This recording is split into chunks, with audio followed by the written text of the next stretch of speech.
No, that is fact. If there is no charge, please release them. If there is no trial, please let them go.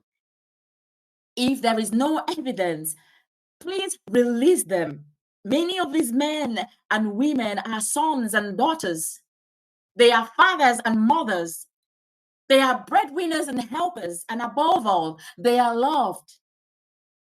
Some were simply taken from their homes, some whilst they were sleeping at night. Some were arrested at checkpoints. Some were wrongly labeled and forgotten, keys thrown away. Not everyone in your custody is a criminal or guilty, or even a member of IPOB. Therefore, I appeal to your conscience. Release them so they can breathe and heal, that they may return to their families. May compassion guide our actions so that tomorrow we shall stand before history without shame. Now to our people's liberation. I want to maintain the timing to see if I can finish within 45 minutes. Like I said, 60 minutes at most. As we chart our peaceful path forward for the indigenous people of Biafra, there are steps to follow. First, we want to emphasize that our path forward is through non-violent means, as it has always been. One of the main steps we are proposing is to rally support for a referendum. This referendum will be our peaceful way of voicing the desire for a Biafran state. Second, we need to engage in community education. That means informing our people about what a referendum entails and how it can be a legitimate and a recognized process. Third, we are going to focus on building alliances with international organizations and human rights groups. By doing this, we can gain broader support and ensure that our efforts are seen on a global stage. So as we move forward, let's commit to these steps, pushing for a peaceful referendum, one, educating our community, two, and building those crucial alliances. And as part of this educational rollout, I am excited to announce that in the week commencing the 13th of April 2026, we, the women of the IPOB and all women of Biafran descent, will be holding a conference at the United Nations. This gathering is open to every woman who is a lover of freedom and consciousness. You don't have to be a member of IPOB. It is a chance for us to understand and highlight the vital role women play in our society and in the world at large, and intensify our campaign as a people. So, as we focus on a peaceful referendum and building global alliances, this conference will be a cornerstone in educating and empowering our community, especially our women. We invite you all to join us and be part of this important, very important program. More updates on campaigns, protests, and strategies will be announced as we progress by the DOS. It is all about continuous improvement. Every single step that we take in life, every part that we toe in life should be continuous improvement patterned, where we run gap analysis, where we look at how we have gone through the path that we have set in the beginning of our journey, how far we have gone, how well we have done, what we need to do better, and what we need to add. And then the implementations. Now, on the issue of the quality of Mazi Nnamdi Kanu's legal team, while we have the opportunity for our appeal, we must ensure that the ground is fertile by anchoring our actions in an appropriate political solution. As we know, Justice Omotosho of the High Court foreclosed Onyendi's final written address where he would have addressed the persecution's evidence against him. And that explains the outrage that followed. Justice Omotosho told Onyendu to write his final address, which he would look at on the day of the judgment. And on that day, he foreclosed it. He did not allow Onyendu to tender his final written address. And that, I believe, could have outraged anyone else. It could have been anybody. We also recognize that this outcome aligns with the manner in which the Nigerian government intended the process to unfold. However,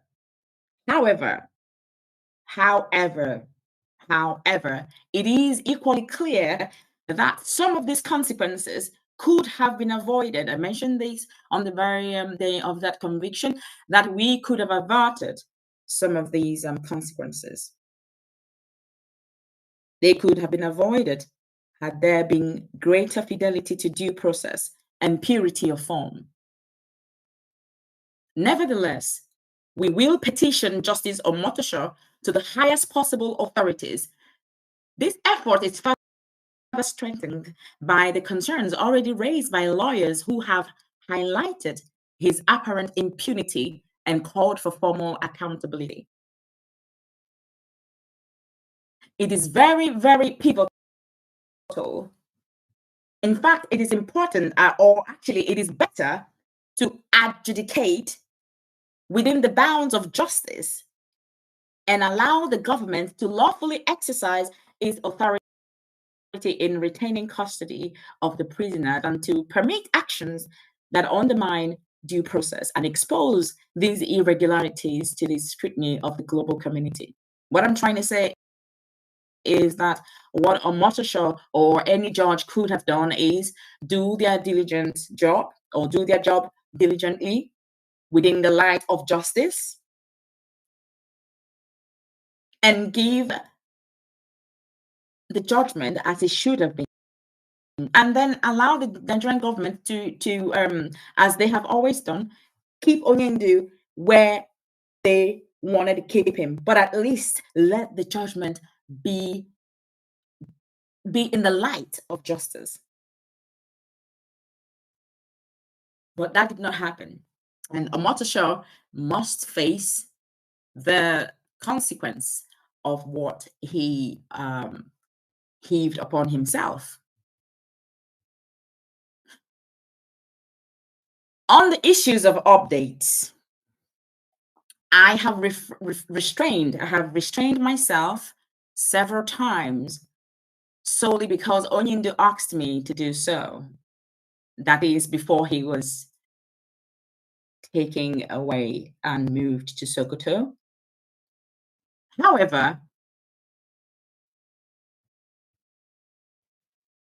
given the current situation, I believe I owe it to the world to speak openly.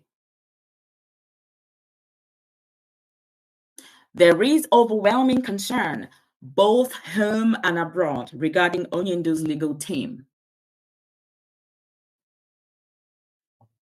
People constantly reach out to me, asking me whether certain reports they read on social media are true.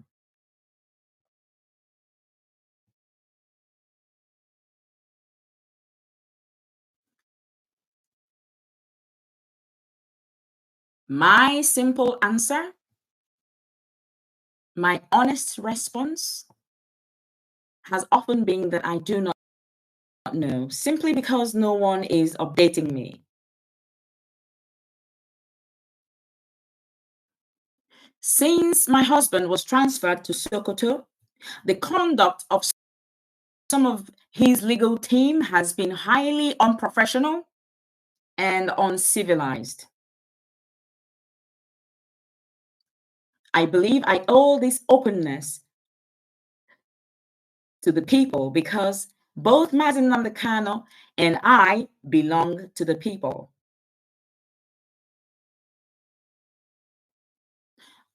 I have a legal right to take a step to ensure that I secure the release of my husband.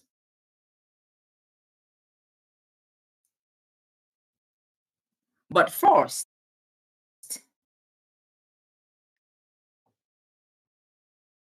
I want the world to ask Barrister Aloy Ejimako why he does not give me updates.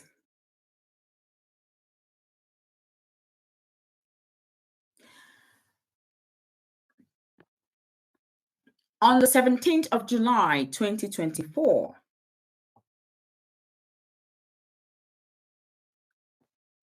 I asked him why I was not informed about my husband's health situation and why I had to learn from the social media platform that my husband had passed out.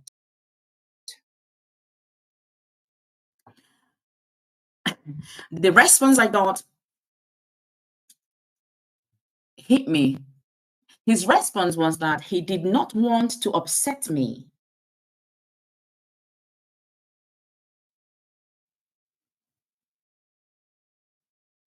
By speaking to me, claiming that I do not like him. I asked him where that notion came from. How is it that I don't like you? Where is that coming from? And he referred me to messages from 2021. He said to me, I do not delete my messages. You can go and check in 2020. And I don't remember ever telling Aloy that I do not like him. So I told him clearly that I do not have time for petty behavior. Since he claimed he does not delete his chat, I asked him to screenshot the alleged message and send it to me. Otherwise, I requested that he simply do his duty by updating me after visiting my husband. Mind you, he never did up till today.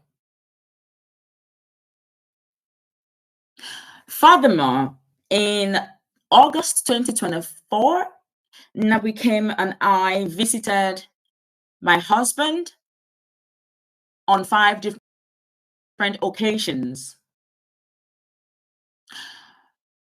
Not once, even though I think Onyendu would tell him that we are coming and he will put our name across to the DSS.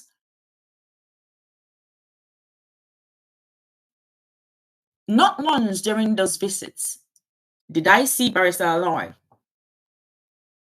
because I had wanted to complain about him in his presence. I wanted to complain to Onyendu in his presence, but he was never present. He didn't come. He didn't visit. We did not see him. So I informed Onyendu of this, and Onyendu assured me that he would ensure I received update through another lawyer. But since Onyendu was transferred to Sokoto, I have neither heard from nor received any update from him, who claimed to be running errands for my husband. At this point, I would like to briefly recount how Barrister Jaffa came to be involved in this case. I also get a lot of buzz and calls and some insults why Barrister Jaffa was taken out and all sorts. all of that are out there in the open. It's important that we try to inquire or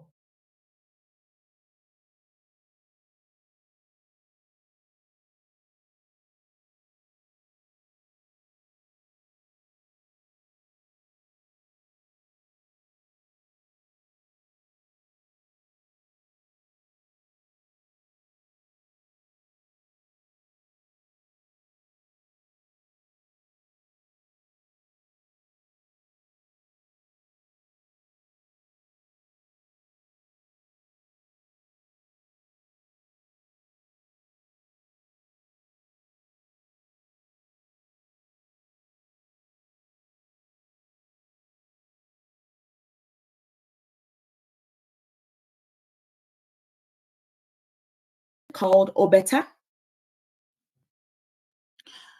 And my mother-in-law brought, I can't remember his name now, another lawyer. So we were in communication, and I said to Obeta that my mother-in-law brought a lawyer and that I would like him to wait for the lawyer. In fact, I told the lawyer that my mother-in-law brought to wait for Obeta that he's yet to arrive Abuja.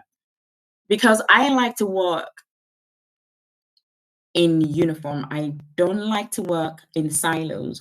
Part of my job is to identify where there are silos and bridge the gap by creating cross-functional departments or cross-functional flow between departments. So I understand the power in teamwork, and I always stand on teamwork, regardless whether I like you or not. Most of you here go to work. You don't. Some of you don't like your managers. Some of you don't like your colleagues, but you have to produce a report. Perhaps you two have to work together, or you have to submit a report to someone you don't like. You have to do it anyway because you are there to attain a goal. So, regardless whether you like that person or not, that job must be done, or you'll be sacked.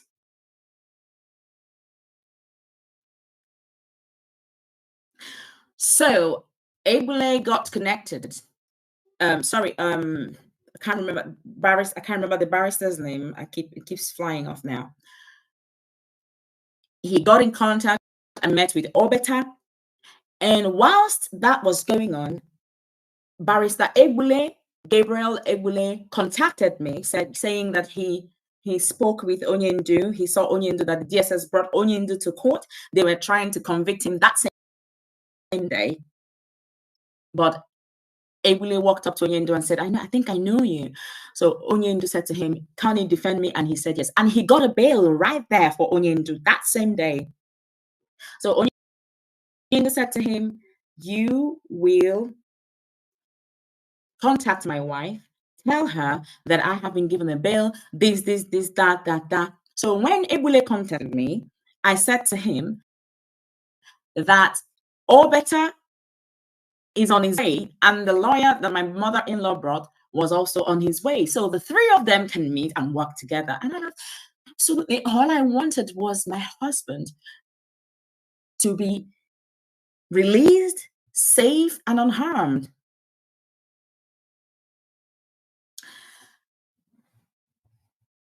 Even though Ebule got a bail for Onyendu, the DSS continued to hold him. That is not, it's not a new story. They always do that. So as I coordinated all three of them, because I believe strongly in the power of teamwork, Obeta said he was visiting my village.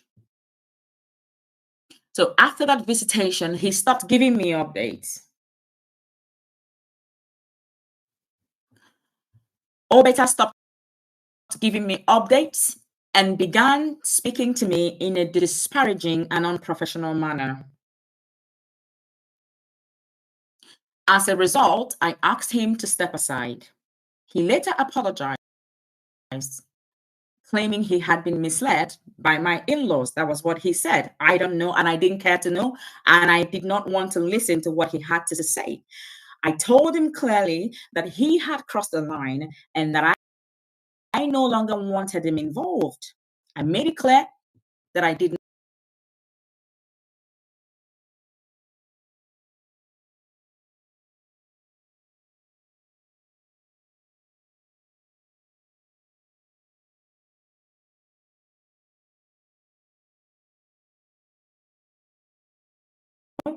They eventually understood the game Obeta was playing and upheld the decision that he should step aside. To cut the long story short, I sent my father. He went round and he found another barrister who you know today as Barrister Ifeanyi Ejiofor, to whom I gave power of attorney, and that marked the beginning of the real legal battle. I want it publicly stated that because I brought in a lawyer, I was disowned by my husband's family and IPOB. I was, it is on, I think, some newspaper or the Guardian. I can't remember which one exactly, but some people have the links or the link to that. Please, can you share that link? Where I was humiliated and insulted, a pregnant woman going insane, running and fighting for the safety of her husband. That was a newspaper publication that I have been disowned by Uchemefo and the rest of them and IPOB because I got a new lawyer. So imagine what I went through at that time. A lot of people do not know my story because I am always a very quiet person.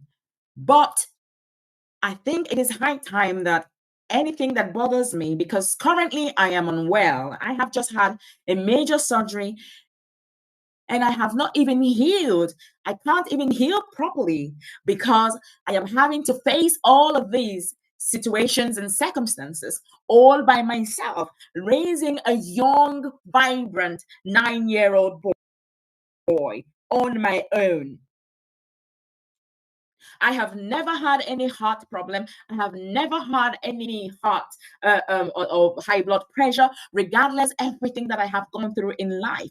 But recently, I am beginning to have that, and that is not a joke. Therefore, any single tiny bit of stress, I will bring it to the people so they can help me and address it before I lose my life. And when I lose my life, there is nobody to look after Nnamdi. So, for the state of my mental health, I have to be as careful as I can be. I will stop there for now. But what I want Barrister Aloy to tell me is if he sees Obeta anywhere around here. As he continues to disrespect and disregard me, so shall it be unto him. I do not care what you are told. I do not care what you want to know or what it is you know. You do not need me to like you, nor do I need you to like me. You are here to do a job. Simply do your job professionally, and all will be well between us, as Barrister Ejiofor did. Had there been unity among the DOS and the legal team, the murderous terrorist in Finland called Simon Ekpa, this is the first time I am mentioning that midget's name, would not have killed our people.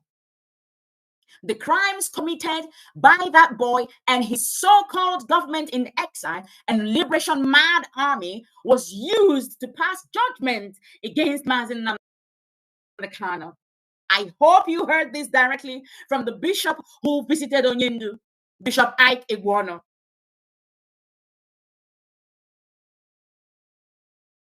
You were all warned that this boy was sent to indict Onyendu on behalf of the government. Now, where are all of them? Some blindly followed him, shouting and using an imbecilic slang, woko woko woto woto.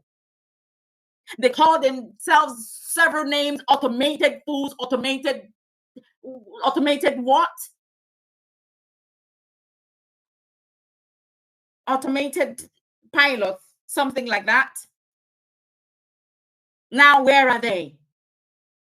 If the DOS had not stood firm, upholding the legacy of IPOB and Mazi Nnamdi Kanu as structured by Mazi Nnamdi Kanu, we would have been singing a song of pain and agony today.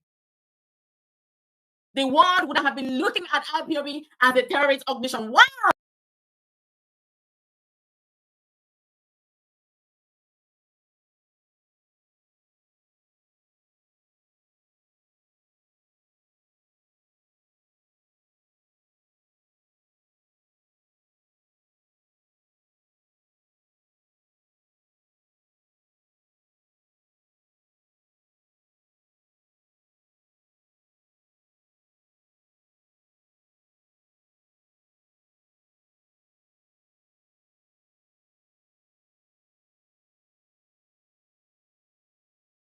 In many forms across history and context, not just freedom fighting, but in other areas of life.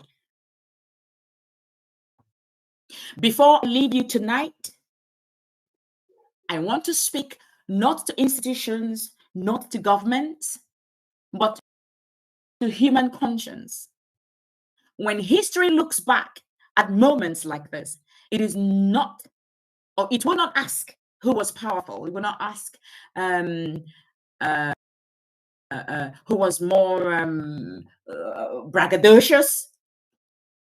It will ask who was humane and who chose courage over silence.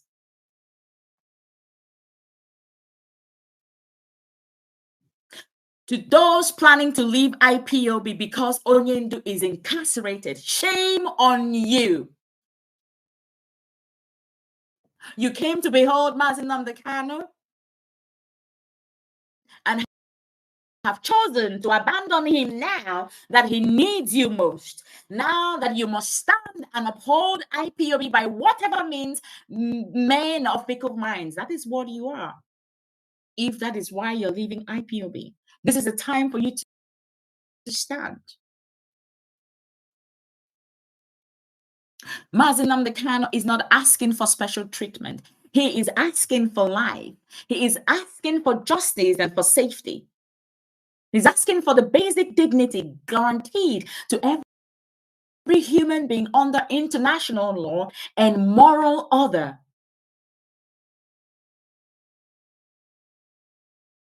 And as his wife, I carry a weight no document can capture. The knowledge that the place where he is held today places his life in danger. And so tonight, with clarity and resolve, I say this. A government does not lose authority by protecting life. It loses legitimacy when it endangers it.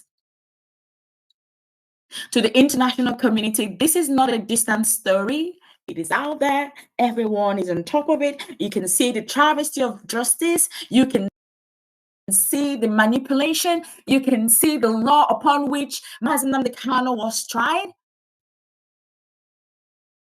Mazi Nnamdi Kanu had the right to be shown the law upon which he was tried. But Omotosho refused that.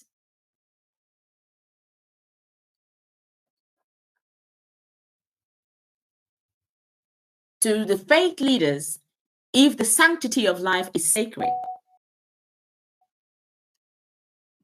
then it must be defended, even when it is inconvenient. To humanitarian institutions, your mandate exists for moments exactly like this. And to every ordinary human being listening to me now, you may not wear a title, but you carry something greater, a conscience. Please use it to speak, use it to share this message and demand accountability. Stand gently but firmly for what is right. And I believe deeply that justice is not defeated, it is only delayed. I believe that no prison wall is stronger than truth, no silence louder than conscience. And no injustice can last eternal when humanity refuses to look away. So tonight I place this appeal into the hands of the world, not with bitterness. I don't have any hatred. Through the power of yin and yang, I can understand where people come from, where things happen.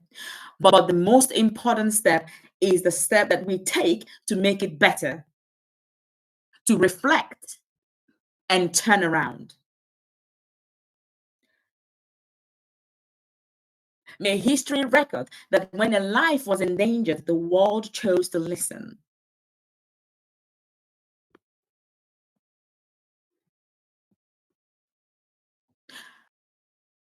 I thank every Nigerian who is writing and speaking and pushing and pointing to this injustice. Thank you for our people who have stood their ground and stand for that which they believe in.